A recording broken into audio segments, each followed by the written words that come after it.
કુંડલીમાં પ્રથમ સ્થાન એટલે લગ્ન કહેવાય. લગ્ન એટલે આપણું શરીર. શરીરમાં જે કંઈ થાય તે પ્રથમ સ્થાનમાં રહેલી રાશિ, છઠ્ઠા સ્થાનમાં રહેલી રાશિ અને ત્યાં રહેલા ગ્રહ, આઠમા સ્થાનમાં અને 12મા સ્થાનમાં રાશિ અને ત્યાં રહેલા ગ્રહનો પ્રભાવ સૌથી વધારે હોય છે આરોગ્ય માટે. આરોગ્ય તે આપણા જીવનનું સૌથી મહત્વનું પાસું છે. આપણી જે 3 પ્રકૃતિ છે, વાત, પિત્ત, કફ અને ઉપરાંત સમ અને વિષમ પ્રકૃતિ, આ એક શરીરનો સ્વભાવ છે. આ શરીરના સ્વભાવને અનુકૂળ જો ખોરાક લેવામાં આવે તો મોટા ભાગે આપણે મહામારીથી અથવા કોઈ ભયંકર બીમારીથી બચતા હોઈએ છીએ અને દવાના ખર્ચાથી પણ બચી જતા હોઈએ છીએ. કર્ક રાશિનો સીધો સંબંધ પાચનતંત્ર ઉપર છે, સ્તન ઉપર છે, પિત્તાશય ઉપર છે અને શરીરમાં જ્યાં જ્યાં પાણીનો સંગ્રહ થતો હોય તેવા તમામે તમામ અવયવ, મૂત્ર પ્રણાલી જે છે તેમાં તેનો પ્રભાવ હોય છે.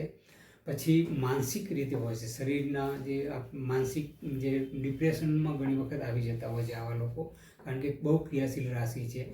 આ રાશિ બહુ નાજુક છે અને આ જ્યારે રાશિ બગડતી હોય ત્યારે મોટાભાગે કેન્સર થવાની પણ શક્યતા રહેતી હોય છે. તો આમાંથી બચવા માટે ગરમ ખોરાક લેવો જોઈએ. વાસી, ઠંડા અને પેકેજ ફૂડનો બને ત્યાં સુધી બિલકુલ ઉપયોગ નહીં કરવો જોઈએ. ગરમ, મસાલેદાર, સાદા ભોજનનો ઉપયોગ કરવો જોઈએ. કડવા શાકભાજી, કારેલા વગેરેનો ઉપયોગ કરવો જોઈએ.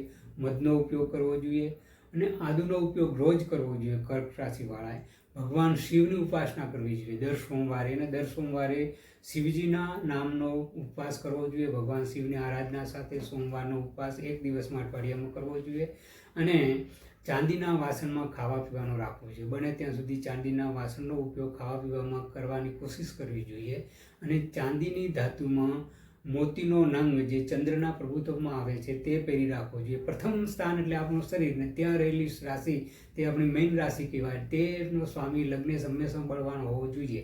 માટે આપણે કર્ક લગ્નવાળાએ મોતીનો નંગ કાયમ પહેરી રાખવો જોઈએ અને સાથે સાથે ઓમ નમઃ શિવાય મંત્ર અને ચંદ્રની પ્રભાવમાં આવતો અનાજ છે, ચોખા વગેરેનું દાન કરવું જોઈએ, સેવન કરવું જોઈએ. દૂધનો ઉપયોગ ભગવાન શિવને જળાધારીમાં કરવો જોઈએ, દાન પણ કરવું જોઈએ, સેવન પણ કરવું જોઈએ અને ઠંડી પ્રકૃતિનો ખોરાક બને ત્યાં સુધી લેવો જોઈએ નહીં.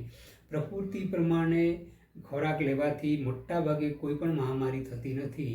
માટે તે ધ્યાનમાં રાખીને હંમેશા આપણા શરીરના સ્વભાવને અનુકૂળ ખોરાક લેવો જોઈએ.